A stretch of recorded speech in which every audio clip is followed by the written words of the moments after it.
اور اللہ نے اہم حکم یہ بھی بیان کیا کہ جب عورت کو طلاق دو تو جہاں وہ طلاق کے بعد نکاح کرنا چاہتی ہے اس کے نکاح میں رکاوٹ مت بنو، کباب میں ہڈی بننے کی کوشش مت کرو۔ یہ بھی زمانے جاہلیت میں ہوتا تھا اور آج بھی ہوتا ہے۔ فَلَا تَعْضُلُوهُنَّ أَن يَنكِحْنَ أَزْوَاجَهُنَّ، اگر تم نے چھوڑ دیا ہے اس کو، عرب اس کو غیرت کا مسئلہ بنا لیا کرتے تھے کہ ہم نے چھوڑا ہے تو اب ہم کہیں اور اس کی شادی نہیں کرنے دیں گے، ہمارا معاذ اللہ یوں کہتے تھے تھوکا ہوا مال، جیسے آج بھی لوگ کہتے ہیں ہم نہیں کسی کہیں اس کو نکاح کرنے دیں گے۔ اس سے بھی قرآن نے کیا کیا؟ منع کیا۔ اور اس سے بھی منع کیا کہ اپنی مرضی سے زبردستی اس کا نکاح بھی مت کراؤ طلاق یافتہ کا۔ ینکحنا ازواجہن، اپنے سلیکٹڈ شوہر سے نکاح کرنا چاہتی ہے تو تم کباب میں ہڈی بولو نہیں بنو، یعنی اس کو یہ رائٹ ہے کہ وہ جہاں چاہے نکاح کرے۔ یہ بھی خرابی ہے آج کل بعض علاقوں میں، یہ خرابی ہے کہ بیوہ کو یا طلاق یافتہ کو نکاح تو کرنے دیتے ہیں لیکن بعض علاقوں میں دستور ہے نکاح ہمارے ہی خاندان میں ہوگا، آپ ہمارے خاندان سے باہر نہیں جا سکتی۔ اس کو بھی قرآن نے کیا کیا؟ بولو ختم، نکاح بھی سے بھی نہیں روک سکتے اور نکاح بھی وہاں ہوگا جہاں آپ نہیں بلکہ یہ چاہے۔ اس میں اللہ نے عمر کی کوئی قید نہیں لگائی، 40 سال کی بیوہ یا طلاق یافتہ ہو، 50 سال کی ہو، 55 سال کی ہو، یہ تمہارا ہیڈیک نہیں ہے، تمہیں زیادہ ٹینشن لینے کی ضرورت نہیں ہے۔ لوگ بڑی ٹینشن لے رہے ہوتے ہیں کہ تمہیں ضرورت کیا ہے، اب 4 بچے ہیں تمہارے، 5 بچے ہیں، اس عمر میں تمہیں شادی کرتے ہوئے شرم نہیں آتی، چھوڑو بھائی کیا ضرورت ہے۔ تو اللہ فرماتے ہیں کہ تمہیں ٹینشن لینے کی ضرورت بولو، یہ اس کا ہیڈک ہے، یہ تمہارا ہیڈک نہیں ہے۔ جیسے کوئی 4 شادیاں کر رہا ہے تو اس کا ہیڈک ہے نا، آپ کا ہیڈک تھوڑی ہے یہ۔ آپ پتہ نہیں کیوں پریشان ہیں، مفتی صاحب وہ کیا ہو گیا، وہی ان کا ہیڈک ہے، آپ کا ہیڈک نہیں ہے یہ۔ میں اپنی بھی درمیان میں لگا دیتا ہوں نا۔ تو ہر ایک کے ہیڈک ہم نے پالے ہوئے ہیں، وہ یہ کیوں کر رہا ہے، وہ یہ کیوں کر رہا ہے، وہ کم عمر سے شادی کیوں کر رہا ہے، وہ بڑی عمر سے شادی کیوں کر رہی ہے، یہ ہوتے ہیں نا لوگوں کے مسائل۔ اس نے یہ کیوں کر لیا۔ ایک خاتون نے مجھے بتایا کہ وہ ایک دفعہ بیوہ ہوئی، اللہ کی قدرت دوبارہ شادی، دوبارہ بیوہ ہو گئی۔ تیسری دفعہ جب ان کی شادی ہو رہی تھی لوگ مذاق اڑا رہے تھے، بس کرو یار 2 دفعہ بیوہ ہو گئی، اب آرام سے بیٹھو۔ اب وہ بیوہ تو کوئی بھی ہو سکتا ہے، جوانی میں بھی عورتیں بیوہ ہو جاتی ہیں۔ تو اب دیکھو لوگوں کو تکلیف ہو رہی ہے، بھائی یہ اس کا ہیڈک ہے۔ اچھا لوگ اس سے شادی کرتے ہوئے ڈر رہے تھے ان سے کہ میں بھی بیوہ، پھر میں نہ مر جاؤں، تو اس کا اس سے کوئی تعلق نہیں ہے۔ ہو سکتا ہے 2 دفعہ بیوہ ہونا تقدیر میں لکھا ہو، 3 دفعہ نہ ہو۔ یہاں مجھے وہ چٹکلا یاد آتا ہے، وہ ایک آدمی نے، ابھی چھوڑو چٹکلوں کو، ابھی قرآن کو فوکس کرتے ہیں۔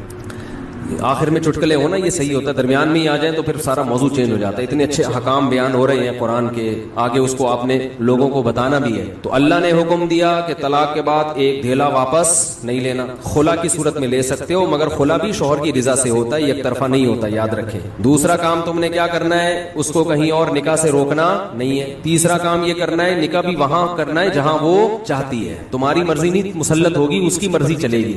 اور اگر پرانے شوہر سے نکاح کرنا چاہے اور 2 طلاقیں ہوئی ہو تو وہاں بھی کر سکتی ہے، کیونکہ آیت کا ایک شان نزول بھی ہے۔ ایک صحابی نے اپنی بہن کا نکاح کسی صحابی سے کرایا، تھوڑے دنوں میں طلاق ہو گئی، طلاق ایک تھی، عدت ختم ہوئی، نکاح ختم۔ اب تھوڑے دنوں کے بعد دوبارہ ان دونوں کا دل چاہنے لگا کہ ہم آپس میں کمپرومائز کر لیں۔ ہوتا ہے وقتی طور پر اختلافات بہت زیادہ ہوتے آتے ہیں، جب دور رہتے ہیں تو آپس میں میلان ہونے لگتا ہے۔ لیکن وہ جو صحابی تھے نا جن کی بہن کو طلاق ہوئی تھی، انہوں نے کہا کہ اب میں اپنی بہن کا نکاح دوبارہ اس آدمی سے بولو نہیں کروں، اور کہا کہ یا رسول اللہ میں نے ان کی عزت کی، ان کو اپنی بہن نکاح میں دی، انہوں نے لڑائی جھگڑا کر کے طلاق دے کے میرے گھر میں بٹھا دیا، میں کیسے دوبارہ، یہ ذلت محسوس ہوتی ہے نا انسان کو۔ قرآن میں اللہ نے آیتیں نازل کی کہ اگر وہ اپنے شوہر سے نکاح کرنا چاہتی ہے تو درمیان میں رکاوٹ مت بنو، لڑے بھی وہ خود تھے اب جڑ بھی خود رہے، نہیں آ رہی بات۔ اس کو بھی لوگ غیرت کا مسئلہ بنا لیتے، سسر صاحب بنا لیتے ہیں، میرے داماد نے میری بیٹی کو طلاق دی ہے، میں تو نہیں واپس بھیجوں گا۔ بھائی دنیا میں جو آدمی میں لچک نہیں ہے نا، فلیکسیبلٹی نہیں ہے، لچک نہیں ہے جس میں، وہ کبھی بھی کامیاب نہیں ہو سکتا۔ یاد رکھو یہ جو ہوتا ہے نا میں اصول کا پکا، بھائی اصول کا پکا ہونا تو اچھا ہے لیکن یہ اصول ہی غلط ہے کہ جو کہہ دیا تو اس پہ قیامت تک قائم رہنا ہے، یہ اصول ہی غلط ہے۔ اصول یہ ہونا چاہیے کہ جب موقع کی مناسبت سے جو بات ٹھیک لگے گی اپنے آپ کو چینج کر لوں گا، یہ اصول ٹھیک ہے، اس اصول پہ پکے رہو، اور یہ نبی سے ہمیں ملتا ہے یہ اصول۔ حدیث میں آتا ہے ایک صحابی نبی کے پاس آئے، مجھے صدقہ چاہیے، یہ چاہیے، وہ چاہیے، آپ نے فرمایا اللہ کی قسم تم پر خرچ نہیں کروں گا میں۔ وہ چلے گئے، آپ نے دوبارہ بلایا، فرمایا ان پہ صدقہ کرو، دے دو۔ وہ پریشان، یا رسول اللہ آپ نے تو قسم اٹھائی تھی کہ میں آپ کو نہیں دوں گا۔ آپ نے فرمایا من رأى على يمين فرأى غيرها خيرا منها فليكفر عن يمينه، کہ جو شخص کسی بات پہ قسم اٹھا لے, جائز بات ہو, کوئی اگر حرام پہ قسم اٹھائی وہ تو بچنا لازم ہے نا, کہ میں گناہ نہیں کروں گا, وہ تو ویسے ہی حرام ہے. جائز کام, صدقہ تو جائز ہے نا, بلکہ ثواب ہے. فرمایا کوئی کسی جائز کام پہ قسم اٹھائے, پھر بعد میں اس کو خیال ہو کہ مجھے قسم توڑ دینی چاہیے, اس کا مائنڈ کیا ہو گیا, چینج, تو اسے چاہیے قسم توڑ دے اور کفارہ ادا کر دے, اس قسم پہ قائم بولو نہ رہے. قسم پہ جب قائم نہ رہنے کا حکم ہے تو بغیر قسم کے میں نے جو بول دیا بس وہ پتھر پہ لکیر بن گیا, یہ تو پاگل اور گدھے ہونے کی علامت ہے. قسم بھی اگر کھا لی ہو تو بھائی اس وقت یہ خیال تھا کہ نہیں دینا, اب زمینی حقائق کہہ رہے ہیں کہ اس کو دینا ہے, تو اب قسم توڑو, کفارہ ادا کرو اور دے دو. بات نہیں آ رہی میرا خیال ہے. یہ کس کی سیرت ہے, نبی کی. نبی سے زیادہ کسی کی پکی زبان ہو سکتی ہے, لیکن ایسی لچک سکھائی ہے کامیاب بننے کے لیے کہ یہ نہیں کہ جو کہہ دیا تو وہ پتھر پہ لکیر. گراؤنڈ ریئلٹی کے لحاظ سے, ماحول کے چینج ہونے کے لحاظ سے آپ نے اپنا رویہ کیا کرنا ہے, چینج کرنا ہے. اس وقت آپ کی رائے یہ تھی, اب آپ کی رائے وہ ہے, کیونکہ زمینی حقیقت بھی چینج ہوتی ہے اور انسان کی نالج بھی چینج ہوتی ہے اور انسان کی رائے بھی چینج ہوتی ہے. بعض دفعہ نالج چینج نہیں ہوتی, انسان تانے بانے ملا کے ایک رائے قائم کرتا ہے, بعد میں جب اور گہرا سوچتا ہے تو اسے لگتا ہے کہ وہ رائے ٹھیک نہیں تھی, تو وہ اسٹیٹمنٹ اس کا کیا ہو جائے گا, چینج. کوئی بات نہیں, دن میں 100 دفعہ چینج ہو جائے. ناکام وہ ہے جو کہہ دیا تو اڑ گیا, بس کچھ بھی ہو جائے. اب دیکھو ایک آدمی آپ کو مستحق نظر نہیں آ رہا تھا, آپ نے کہا اللہ کی قسم تجھے میں صدقہ نہیں دوں گا, تو فراڈی ہے. بعد میں پتا چلا نہیں فراڈی نہیں ہے, آپ کو نہیں, میں نے تو بول دیا تھا میں نہیں دوں گا. بھائی اب فراڈی ہونے کی بیس پہ نہیں دے رہے تھے تو اب پتا چل گیا یہ فراڈی نہیں ہے. بعض دفعہ پہلے بھی پتا تھا فراڈی نہیں ہے, اب بھی پتا ہے نہیں ہے, لیکن پہلے خیال تھا کہ نہیں دینا چاہیے, اب خیال ہے کہ دے دینا چاہیے, تو رائے چینج کر لو. بہت مشکل ہے. اور گھریلو جھگڑوں میں تو میاں بیوی کی طبیعت میں اگر لچک نہیں ہے نا, 4 دن بھی ان کا رشتہ نہیں چل سکتا. یہ تو مجھ سے ابھی لکھوا کے سگنیچر انگوٹھے لگا لو, جیسے سبزی والے نے ٹھپے لگائے تھے انگوٹھے لے کے گھوم رہا ہوں, لیکن آپ انگوٹھے نہیں, آپ مجھے پکڑ لینا, میں کہاں بھاگوں گا. وہ جب بھی انگوٹھے کی بات آتی ہے مجھے وہ سبزی والا یاد آتا ہے جس کو میں نے بزنس کے لیے پیسے دیے تھے اور اس نے ایمانداری میں اسٹیمپ پیپر پہ اپنے انگوٹھے لگا کے دیے تھے. جب وہ پیسے لے کے بھاگا تو 3 سال میں نے وہ انگوٹھے سنبھال کے رکھے. اب لوگ مجھے کہتے ہیں نا وہ فلاں آدمی کو میں اتنے کروڑ روپے دے رہا ہوں تو اتنا ایماندار ہے, میں تو اسٹیمپ پیپر پہ لکھوا رہا ہوں اور انگوٹھے بھی لگوا رہا ہوں. میں کہتا ہوں یہ انگوٹھوں کا تذکرہ میرے سامنے مت کیا کرو, انگوٹھوں سے کچھ بھی نہیں ہوتا. بندہ اگر 2 نمبر ہے, اسٹیمپ پیپر بکری کو کھلا دینا, کسی کام کا نہیں ہے یہ اسٹیمپ پیپر, عدالت سے بھی نہیں نکلوا سکتے, سمجھتے ہو. لکھوایا کرو ضرور, لیکن اس سے ہوگا کچھ بھی نہیں. عدالت انگوٹھا دیکھ کے بولے گی بس ٹھیک ہے انگوٹھا, انگوٹھے کو پکڑ کے جیل میں ڈال دو, بس انگوٹھے کو دیے تم نے پیسے, بندہ تو پکڑائی میں آئے گا ہی نہیں, آ بھی گیا تو کچھ بھی نہیں کر سکتے. عدالت کہے گی دیے کیوں تھے تو پیسہ دینے سے پہلے 100 دفعہ سوچا کریں. خیر, تو کیا بات چل رہی تھی, ابے انگوٹھے کی بات کہاں سے آئی. ہاں, لچک پیدا کرنا چاہیے. میاں بیوی کا رشتہ تو ایسا ہے کہ اگر آپ کہنے کہ جو میں نے کہہ دیا بس وہ کیا ہے, آرڈر از آرڈر, تو بھائی اس کا مطلب آپ میدان جنگ میں کھڑے ہوئے ہیں, دشمن کی فوجیں آپ کے سامنے اور آپ ایک فوج کی کمانڈ کر رہے ہیں کہ گولی چلانے کا آرڈر دیا تو کیا کرنا ہے. یہ گھر ہے, یہ میدان جنگ بولو نہیں ہے. یہاں آپ کا اسٹائل یہ ہونا چاہیے, آپ نے بیوی کو آرڈر دیا, گراؤنڈ ریئلٹی یہ کہہ رہی ہے کہ بھائی میرا روب اس پر بیٹھا ہوا ہے اور وہ پکوڑے بنا کے خود ہی کھا رہی ہے, آپ کو ایک لقمہ بھی نہیں کھانے دے رہی, آپ غصے میں آئے, آپ نے کہا بیگم مزید پکوڑا اگر کھایا نا تو گراؤنڈ ریئلٹی کہہ رہی ہے کہ اس دھمکی سے یہ پکوڑے کھانا چھوڑ دیں گے. لیکن آگے اس کا ایٹیٹیوڈ آپ نے دیکھا, اس نے کہا تو کیا کر لے گا, فوراً وہ کرچلی اٹھائی تو کیا کر لے گا, فوراً لچک پیدا کرو.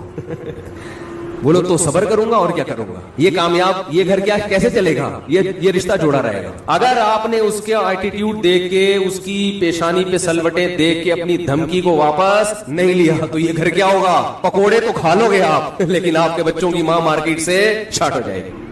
تو اس میں گھر کے اندر کا اصول لچک, کامیاب آدمی ہو. ہاں, ناقابل برداشت کوئی معاملہ ہو جائے تو ایک الگ بات ہے. تو اللہ نے کیا حکم دیا کہ اگر ڈیورس ہو گئی ہے پھر دوبارہ ملنا چاہتے ہیں تو کباب میں ہڈی بولو مت بنو, ملنے دو ان کو, کوئی مسئلہ نہیں ہے. ہاں, یہ قرآن نے کہا ہے کہ اس شرط میں ملے کہ ان کا اپنے بارے میں یہ خیال ہو کہ دوبارہ وہ جھگڑے نہیں کریں گے. ایسا نہ ہو ملتے پھر وہی ٹینشنیں شروع کر دیں, اب دوبارہ اپنی اصلاح کر کے آئیں کہ بھئی اب ان ماضی کے قصوں کو چھیڑنا نہیں ہے. لیکن یہ 1 یا 2 طلاقوں کے بعد ہے, 3 طلاق کے بعد نہیں مل سکتے جب تک کہ کہیں اور نکاح نہ ہو جائے اس کا. تو خیر, قرآن مجید اس میں اللہ نے یہ بھی حکم دیا وَلَا يَحِلُّ لَهُنَّ أَن يَكْتُمْنَ مَا خَلَقَ اللَّهُ فِي أَرْحَامِهِنَّ. اللہ نے عورت کو حکم دیا, مسلمان عورت کو, کہ اگر تمہیں طلاق ہو جائے تو تمہارے پیٹ میں اگر حمل ہے, اس حمل کو, اس پریگننسی کو تمہیں چھپانے کی اجازت بولے نہیں ہے, اگر تم اللہ اور آخرت پر ایمان رکھتی ہو. یہ بھی ہوتا ہے آج کل, کیونکہ اس معاملے میں مرد عورت کی زبان پر اعتماد کرتا ہے. اگر ایک مرد نے کسی عورت کو طلاق دی، عورت کو اگر حمل ہے وہ چھپا لے گی اور وہ بتائے گی مجھے مینسز آنا شروع ہو گئے. مرد یقین کر لے گا بھائی 3 مینسز گزر گئے، عدت ختم. کسی اور مرد سے نکاح کرے گی، اس کو بتائے گی بھائی میری عدت پوری ہو گئی ہے. اس بات کا امکان ہے کہ وہ بچہ کسی اور مرد کے کھاتے میں ڈال دے. مرد تو نہیں دیکھ رہا کہ واقعی عدت ختم ہوئی ہے، یہ عورت جانتی ہے اور اللہ جانتا ہے. تو اس معاملے میں اللہ نے حکم دیا عورت کو کہ وہ خیانت بولے نہیں کرے. مردوں کو اللہ نے حکم دیا کہ جب بھی کسی عورت کو تم طلاق دو گے تو اس کا مال چھیننے کی تمہیں اجازت نہیں ہے. لا يحل لكم ان تأخذوا مما آتيتموهن شيئا، جو کچھ اس کو دیا ہے نا شادی سے پہلے ایک دھیلا بھی واپس لینے کی اجازت بولو نہیں. آج جہیز بھی جو وہ اپنے گھر سے لائی ہے نا وہ بھی ہتھیا لیتے ہیں. اپنے دیے ہوئے گفٹ تو واپس لیتے ہی ہیں، جو وہ اپنے گھر سے لائی ہے وہ بھی ہتھیا لیتے ہیں. یہ سارے قرآن کے احکام ہیں جس کی آج دھجیاں اڑائی جا رہی ہیں، کیونکہ ان احکام کا لوگوں کو علم ہی نہیں ہے. لوگ محرم میں کربلا، ربیع الاول میں جو مخصوص بیانات ہوتے ہیں وہ یعنی سیزن وائز چل رہے ہوتے ہیں. ہم لوگ جو پریکٹیکل لائف ہے، ہماری عملی زندگی ہے جس کے لیے پیغمبر صلی اللہ علیہ وسلم کو بھیجا گیا، معاشرے کی اصلاح کے لیے، اللہ کے حقوق سکھانے کے لیے اور ایک دوسرے کے حقوق سکھانے کے لیے، اس پریکٹیکل لائف کی طرف ہماری توجہ نہیں ہے. ہم دوسری چیزوں میں زیادہ لگ گئے ہیں.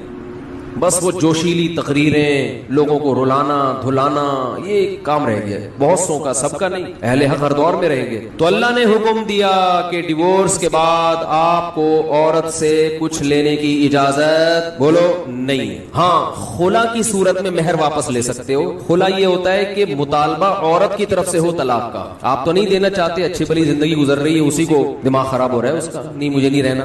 تو پھر اس صورت میں مرد اگر ڈیورس دے تو وہ یہ شرط لگا سکتا ہے کہ میرا خرچہ واپس کرو. خام خام میں کیوں کرایا خرچ؟ کچھ دن پہلے ایک واقعہ سامنے آیا، ایک آدمی کی شادی ہوئی، دلہن نے پہلی رات کو بولا کہ آپ مجھے پسند نہیں ہو، میں تو کہیں اور شادی کرنا چاہتی تھی، ابا نے آپ کے متھے باندھ دیا.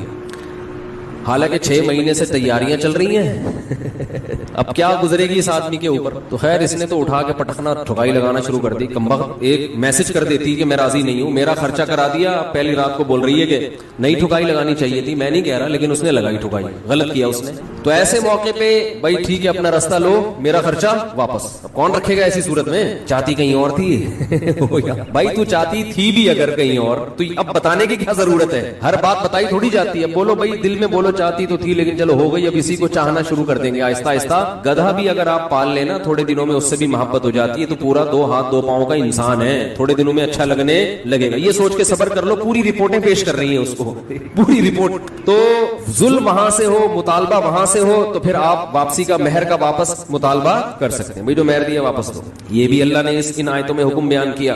ایک حکم اللہ نے یہ بھی بیان کیا کہ اگر رخصتی سے پہلے طلاق ہو جائے تو پورا مہر نہیں دینا پڑتا بلکہ آدھا مہر دینا پڑتا ہے. 1 لاکھ روپے مہر رکھا گیا تھا، آپ ابھی رخصتی ہوئی نہیں، آپ نے ڈیورس دے دی، تو پورا مہر نہیں ہے بلکہ آدھا مہر ہے.